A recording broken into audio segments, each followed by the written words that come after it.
रमजान के साथ में ईद भी आएगी, ईद भी आएगी, लज्जत दोनों को समझ लेंगे। एक ऊंट वाला ऊंट लेके आ रहा था, इन लोग देख ले, बोलो यही है, यही रमजान है। ऊंट के साथ में वो ऊंट का बच्चा था, बोला यही ईद है।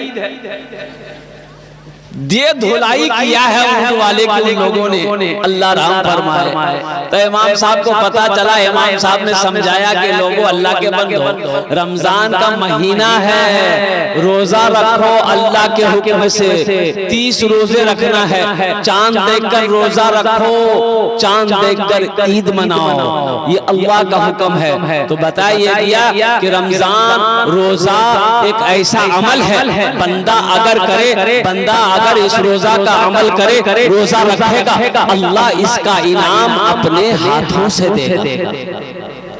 अल्लाह इसका इनाम अपने हाथों से देगा अपने बंदे को।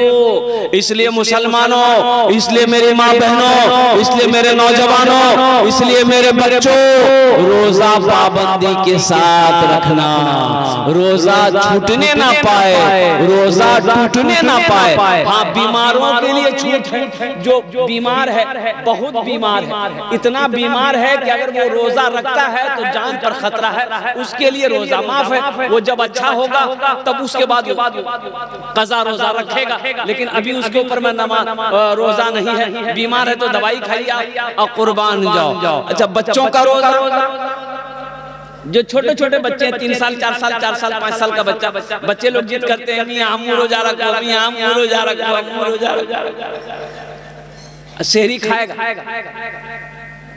सुबह फिर नाश्ता। तो ऐसे बच्चों को सेहरी खिला दी और सुबह उठा के नाश्ता भी करा दी और उसको बोल दिया तो एक रोजा भाग, और दोपहर में फिर खाना खिला दी, उसको बोल दिए 2 रोजा भाग, है अफ्तारी खिला दी, 3 रोजा भाग। इंशाअल्लाह पाबंदी के साथ 30 रोजे रखेंगे इंशाअल्लाह, अल्हम्दुलिल्लाह। अल्लाह इन हाथों को उठवाना मेरा काम था, अल्लाह हमारे नौजवानों के, हमारे बुजुर्गों के, अल्लाह हम सब के दिलों को बदलना तेरा काम है। अल्लाह ये आने वाला मुकर्रम महीना, मुहतरम महीना, इस महीने के इकराम करने की, एहतराम करने की, या अल्लाह पाबंदी के साथ 30 रोजे रखने की हम सबको तौफीक और रफीक अता फरमा दे। आमीन बोले। मस्जिद का जलसा है, मस्जिद अल्लाह का घर है, वो अल्लाह जिसने हमें पैदा किया है, वो अल्लाह जो हमें खिलाता है, वो अल्लाह जो हमें जिंदा रखा है, वो अल्लाह जो एक दिन मौत देगा, फिर अपने सामने खड़ा करेगा, फिर मेरा अल्लाह पूछेगा मेरा बंदा दुनिया से आया है, मेरे लिए क्या लाया है? मुसलमानों क्या जवाब? बखील जन्नत में नहीं जाएगा, बखील जन्नत में, अरे बोलो भाई, बखील जानते हैं ना? अरे बखील जानते हैं? नहीं जानते, नहीं, बहुत लोग नहीं जाने। ये बखील के 4 क्वालिटी, क्या क्वालिटी है बोलो? बखील कितना हुआ? कंजर, कंजूस, मक्खी चूस। बखील के 4 क्वालिटी है। इसका असल नाम बखील का जो माने कंजूस आदमी, बखील आदमी, मक्खी चूस आदमी, कंजर आदमी। ओहो, तोर खेल थोड़ा 1 टका नहीं खेल, जन्नत में नहीं जाएगा। कंजूस जन्नत में, अरे बोलो भाई, कंजूस जन्नत में नहीं जाएगा। अल्लाह के रसूल ने इरशाद फरमा दिया, तो सहाबा ने अर्ज किया या रसूल अल्लाह, अगर वो नमाजी हो, नमाज पढ़ता हो, तो अल्लाह के रसूल ने इरशाद फरमाया जितना नमाज पढ़ना हो पढ़ ले, अगर वो कंजूस है जन्नत में, अरे बोलो भाई, जन्नत में नहीं जाएगा। दूसरे सहाबी ने कहा या रसूल अल्लाह, अगर वो रोजा रखने वाला हो, तो आमिना के लाल ने इरशाद फरमाया जितना रोजा रखना हो रख ले, अगर वो बखील है, अगर वो कंजूस है, अगर वो मक्खी चूस है, जन्नत में नहीं जाएगा। तीसरे सहाबी ने कहा या रसूल अल्लाह, अगर वो कुरान पढ़ने वाला हो, तो रसूलुल्लाह ने फरमाया जितना कुरान पढ़ना हो पढ़ ले, अगर वो कंजूस है जन्नत में, बोलो भाई, जन्नत में। तो बखील बने, बखील कंजूस बनने में फायदा है कि सखी बनने में फायदा है? सखी बनो, सखी बनो। मेरा अल्लाह सखी है, सखावत को पसंद करता है। मेरा अल्लाह कहता है मेरा बंदो, मैंने तुम्हें दौलत दिया है, मैंने तुम्हें माल दिया है, मैंने तुम्हें पैसा दिया है, मैंने तुम्हें सोना दिया है, मैंने तुम्हें चांदी दिया है। मेरा बंदा, मैंने तुम्हें दौलत से नवाजा है। मेरे रास्ते में खर्च करते रहो, तुम खर्च करते रहोगे, हम तुम्हें देते रहेंगे। अगर तुम रोक लोगे तो हम भी रोक लेंगे। एक बात याद रखिएगा, जो अल्लाह के रास्ते में खर्च नहीं करता है ना, अल्लाह उसको डॉक्टर के यहाँ भेज देता है। कहाँ भेज देता है? डॉक्टर के यहाँ। और डॉक्टर उसको अल्लाह के यहाँ भेज देता है। बोलो जा झमेले सखी बनो। मदीने में एक आदमी के घर में बच्चे की विलादत थी, गरीब आदमी था। तो दाई आई, तो दाई बोली कि ऐसा करो थोड़ा शहद मिल सकता है। ये बेचारे बोले शहद तो मेरे पास में नहीं है। बोला पड़ोसी से मांग लो। पड़ोसी की यहाँ गया शहद मांगने के लिए, तो पड़ोसी ने कहा कि मेरे पास भाई गरीब आदमी, हमारे पास शहद कहाँ मिलेगा। दूसरे तीसरे चौथे पांचवे पड़ोसी की यहाँ गया, लेकिन किसी की यहाँ शहद नहीं मिला। एक आदमी ने कहा शहद चाहिए। बोला हाँ। बोला सुनो, मदीने से बाहर निकलो, ये काफिला आ रहा है, उस काफिले में तुम्हें शहद मिल जाएगा। उस काफिले में तुम्हें ये निकले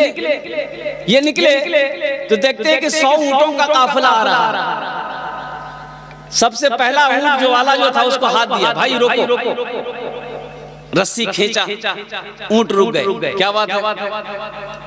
ये गरीब आदमी कहने लगा कि भाई मेरी बीवी को बच्चे की विलादत है, थोड़ा हमको शहद चाहिए, मिलेगा?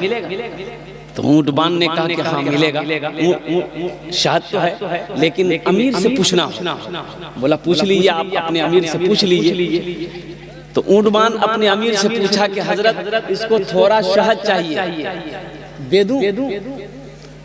तो एक ऊंट पर 2 घड़ा, 2 बरिया, अरे घड़ा जाने बरिया शहद का यूं बंधा हुआ था, पीठ पर बैलेंस किया हुआ, एक घड़ा इधर एक घड़ा इधर।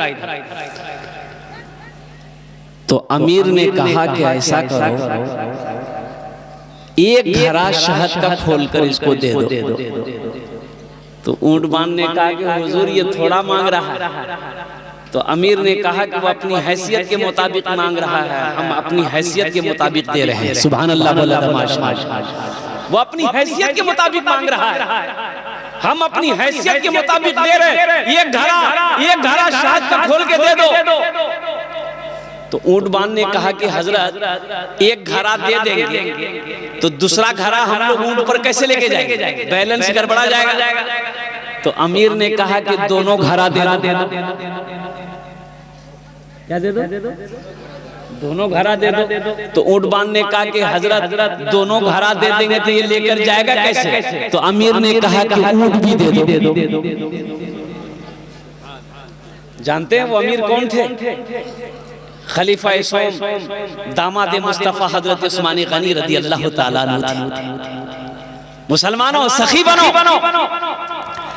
वो उस्मान जिसको अल्लाह के रसूल जनाब मोहम्मद रसूलुल्लाह सल्लल्लाहु अलैहि वसल्लम ने कई मर्तबा जन्नत की सर्टिफिकेट दे दिया कि लोगों मुसलमानों जन्नती अगर किसी को देखना हो तो वो उस्मान को देखो।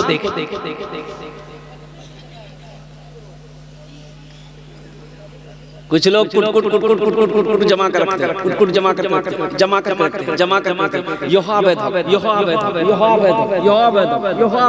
चौरों कोठी में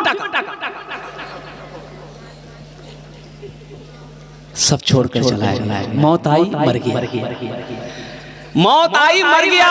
जब पता चला ये आदमी मुफलिसिया आदमी था बेचारा, अरे बाप रे बाप,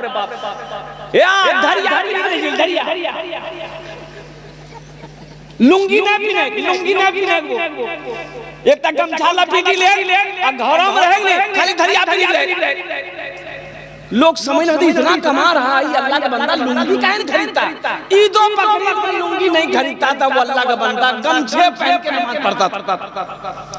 जानते हैं कोई औलाद नहीं, बीवी भाग गई, बीमार हुआ बीवी भाग गई, मिल में काम करता था।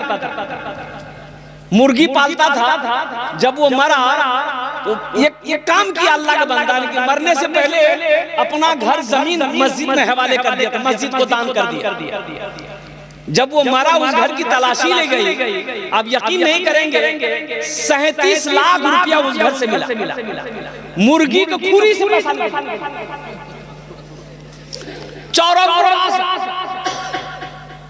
या अल्लाह बढ़िया जिंदगी भर गमछा मिली। क्या फायदा ऐसे पैसे, ऐसे पैसों से क्या फायदा? मेरा भाई, मेरा अल्लाह सखी है। मेरा अल्लाह कहता है मैंने तुम्हें दौलत दिया है, मैंने तुम्हें माल दिया है, मेरे रास्ते में खर्च करते रहो, दीन के कामों में खर्च करते रहो, मस्जिद मदरसा में खर्च करते रहो। तुम खर्च करते रहोगे, हम तुम्हें देते रहेंगे। अगर तुम रोक लोगे तो हम भी रोक लेंगे। तो इंशाअल्लाह खर्च करेंगे मेरे भाई। कितने लोग खर्च करेंगे? हाथ उठाओ इंशाअल्लाह। इंशाअल्लाह सखी बनो, सखी बनो। अल्लाह सखावत को पसंद करता है, अल्लाह दान को पसंद करता है। और एक बात याद रखिएगा, बखील, बखील, कंजूस अल्लाह से दूर, जन्नत से दूर, जहन्नम के करीब। और जो सखी है, जिसका हाथ खुला हुआ है, वो अल्लाह से करीब है, जन्नत से करीब है, जहन्नम से दूर। एक नौजवान शादी किया, बीवी को घर लेके आया, बीवी को सामने बिठाया, बीवी से पूछा कि अच्छा ते अपना नाम बोलो, तोर नाम की छू? बीवी बोली हमार नाम छोड़ो, पहले ते अपना नाम बताओ, तोर नाम की छू? ती लड़का बोली हमार नाम छा छेदीला।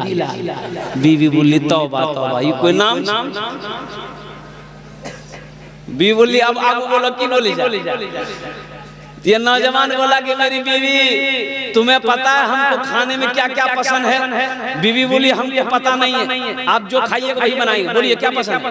ये नौजवान बोला कि गोश्त, मछली, अंडा, दूध, दही, साग, सब्जी, टमाटर, करेला, भिंडी, कद्दू, कदीमा, हमें कुछ नहीं। तो बीवी कल की खाई? बोले हम दाल खाई।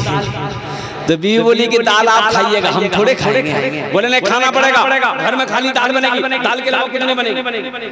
बीवी डर गई। सुबह दाल, दोपहर दाल, रात दाल, दे दाल, दे दाल। इतना दाल खा लेते? अरे इतना दाल खा लेते, तीनों टाइम दाल,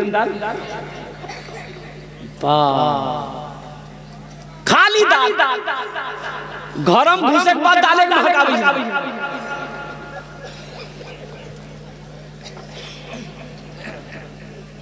2-3 महीना ये लड़की रही ससुराल में, सुख के कांटा हो गया।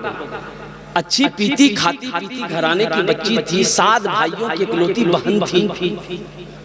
खाली दाल खाए हुए आदमी हालत खराब है नहीं थी। 3 महीना में ये बच्ची सुख के कांटा हो गई। 3 महीने बाद अपने मैके गई तो भाइयों ने देखा कि मेरी बहन सुख के कांटा हो गई है। तो भाइयों ने कहा की दैया बीमार झेलेगी सुख तो बहन आंसू रोक नहीं पाई। बोली भैया कौन कंजूसों के साथ हम बिहार राम राम हमार किस्मत खराब कर ला भैया, खाली दाल खिला भैया। तो भाइयों ने कहा ना गोश्त माछो, बोले ना भैया गोश्त माछो बोली जी बहुत मारे जाओ। तो भाइयों ने कहते कान है मत आंसू पोछो, दाल हमरा से निकाली, चिंता मत करो। भाइयों ने कहा कि तुम खाना खाओ, ये नींद की टेबलेट लो, ससुराल चले जाओ, रात में खाना बनाना, दाल में नींद की टेबलेट मिला के खिला के उसको सुलाओ, बेहोश करो, हम लोग आएंगे उसका ऑपरेशन करेंगे। रात में दाल मिलाई, दाल बनाई, दाल में नींद की टेबलेट मिला दी, लड़का खाया, बेहोश हो गया। 4 भाई आया रात में, कफन साथ में लाया। क्या लाया बोलो भाई? कफन साथ में लाया।